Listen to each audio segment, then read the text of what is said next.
welcome back to Geekly Goods. What's Talking happening? about Toy Story 4 tonight, and we promise we're not going to dive into spoilers too soon. No, not but this time. Alert for the beginning of the video. Towards later in the video, we might dive into some spoilers, and we'll give you one more alert. But yeah, guys, just to let you know, we're not going to dive too deep in the beginning. Right. So, Toy Story's back. Yeah, the fourth installment, or fifth, or sixth, Fourth? second, Twelfth? fourth. Is this the second trilogy? So it seems like 20 or 21. There's Land enough Before years in Time between. style here. Yeah, seriously.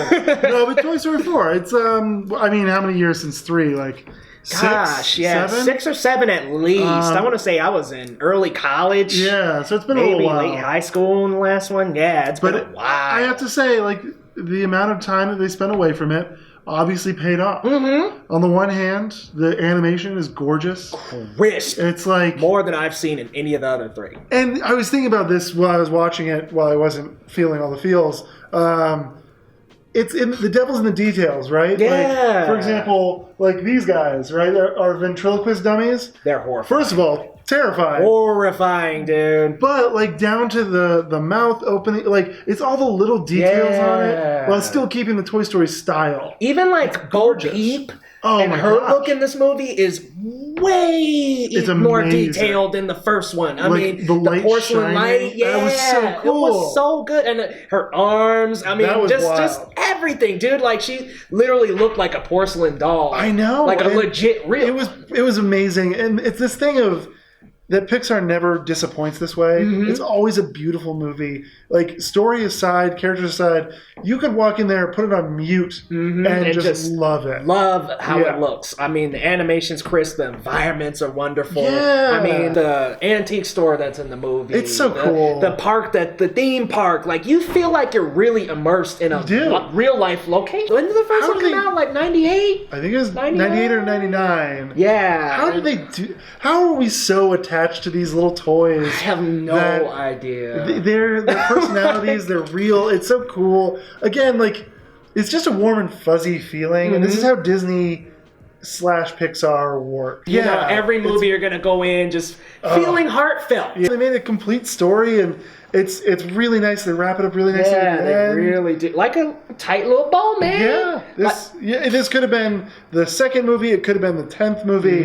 It operates in a really nice space. I gotta say, the script is fantastic. Phenomenal. I mean, Tom Hanks and Tim Allen do a wonderful job again. And not to mention, our new voice actors here, Key and Peele, are hilarious. Keanu Reeves and Bill Kaboom. Like, oh my goodness. And Forky. Was Tony Hale? Yeah, Tony Hale. He was hilarious. He really, there's a couple moments in this movie where it kind of dips down, but really the dynamic between Forky and Woody is so really good, man. And it's kind of this interesting thing of seeing Woody separated from Andy.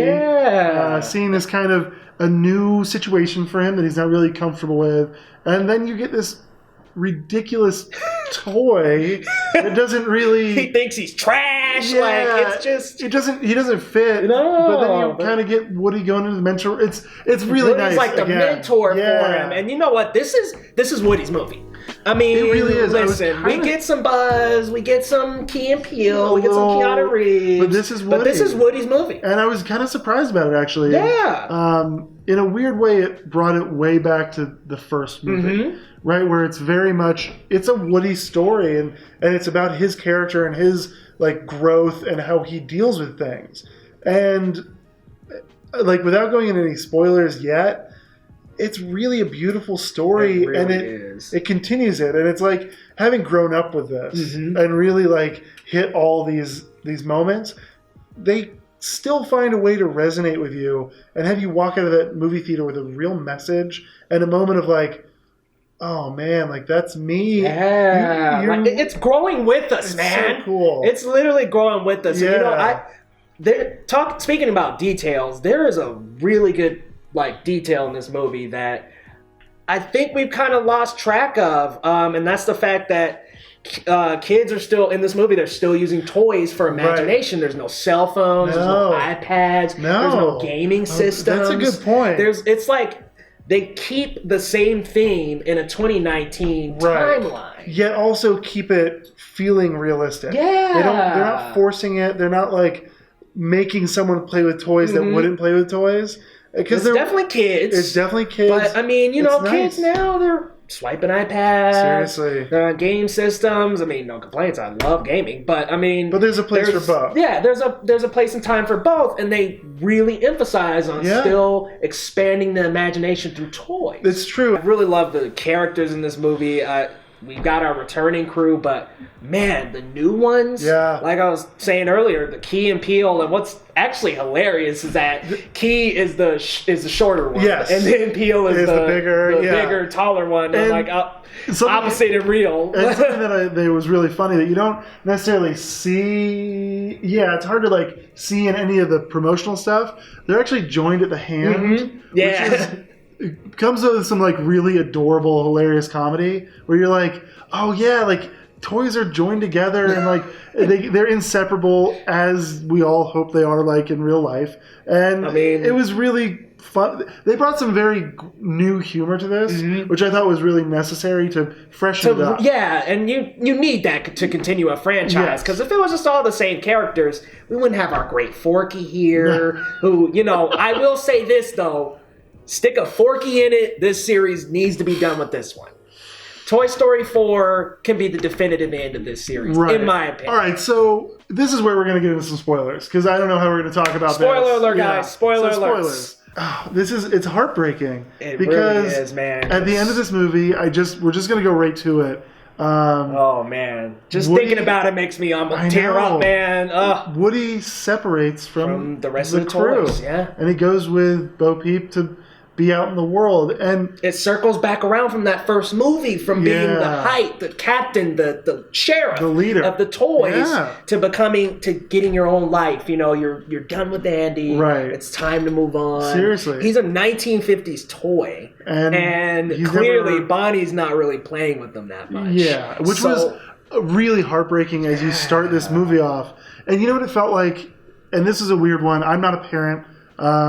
But it felt a lot like Woody was a parent, and his kids, like the toys that he takes care of, and also his actual kid, don't really need him anymore. It's time to let him go. Yeah, it kind of reminded me of like parents when they let their kids go to college, or the empty nest thing, where it's like, it's time to, like, they're going to blossom on their own, and it's time for you to have your own life and enjoy that. But in the middle of it, there is a real crisis of, but what is my purpose now? Like, what do I do? Who do I look after now? And it swaps from the toys to Forky. Yeah. Because, like, all right, you're the one she needs. Really, imprints on it. He really wants that, and he wants to treat Bonnie like he treated Andy. Yeah. And it's just not working. It's not the same child. That child is not into the Woody. Right. She likes Buzz and the rest of the toys, but she prefers Jessie as the sheriff. Exactly. So, I will say I disagree with you that this is the last one. Oh, I kind of hope it is, but I said that right after 3. I know. And then seen this, and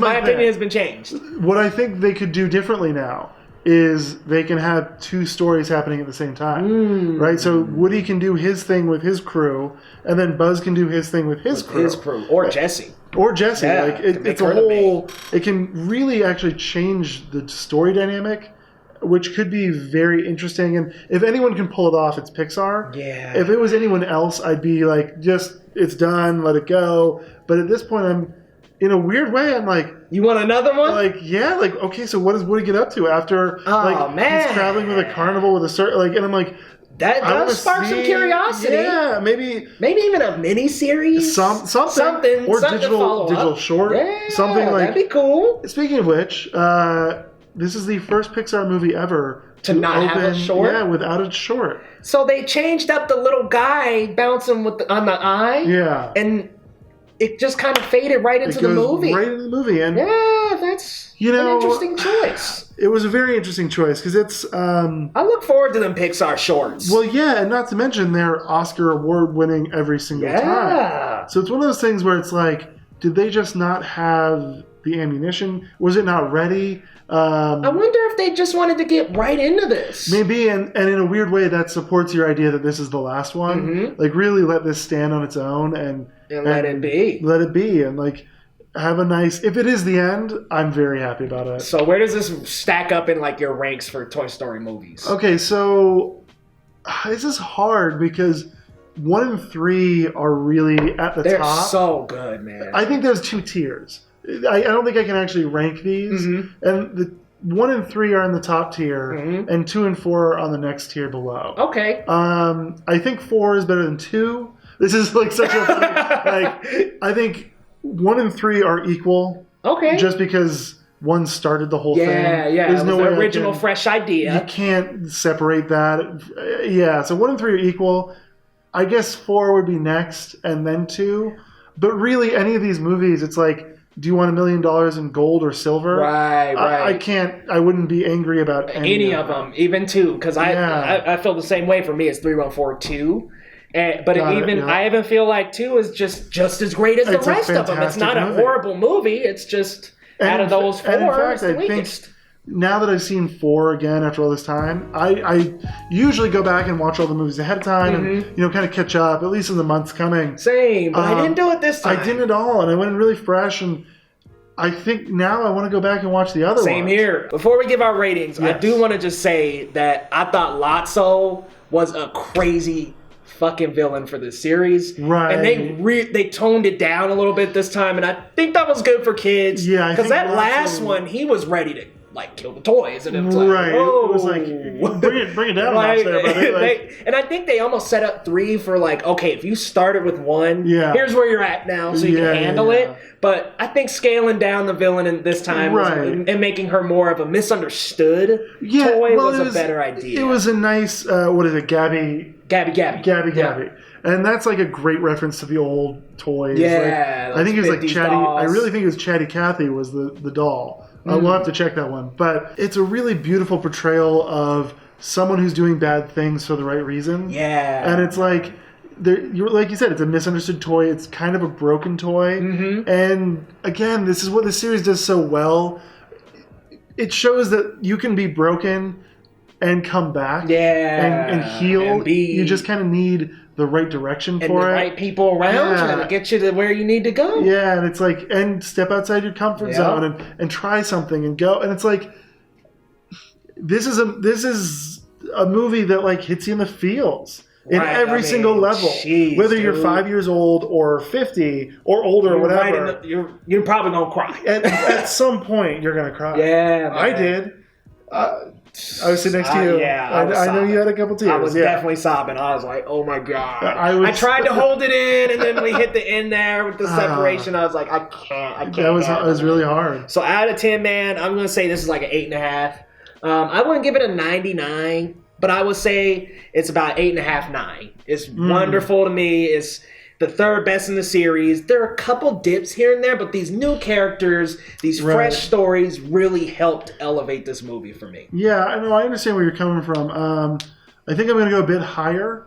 I think I'm going 9.5. Okay.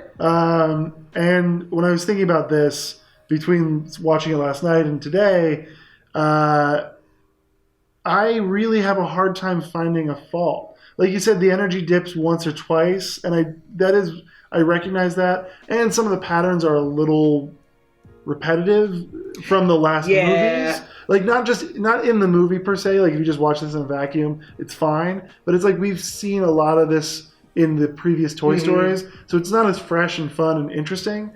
But at the same time, there's still a ton of fresh, new, interesting ideas. Yeah, the entire movie, I laughed, I cried, I was like, this is balling. And it's good for every age. Pixar has done it again, and I'm not surprised, but I'm pretty happy about it. Yeah, just like I was saying last night, I'm like, y'all gonna have me crying for 20 more years? Every time y'all hit a toy, if a 5 comes out, I know I'm gonna go in the theater like I don't want a sequel, and then I'm gonna come out sobbing and happy. Like, this was a great movie. This was so good. Reroll the tape. Yeah, man, and like I think it's the best movie I've seen this year. I think I'm pretty comfortable saying that. Damn, over Endgame? Yeah, I mean, I think I enjoyed Endgame better because of the all that, but I think this is as a package, I think this is a more perfect movie in every aspect. Okay, that's fair. Yeah, not by much. I think I gave Endgame a 9. Yeah, so it was either just a 9 or an 9.5, and it's not. Again, I am happy with both. I love it. And maybe on a second watch, I'll change my opinion. Right. But as just of right coming out now, fresh. Yeah, I really feel good about this movie. Yeah, it's a good one. Yeah. Guys, please see Toy Story 4. I'm sure you're a fan of the other 3 movies. They're great.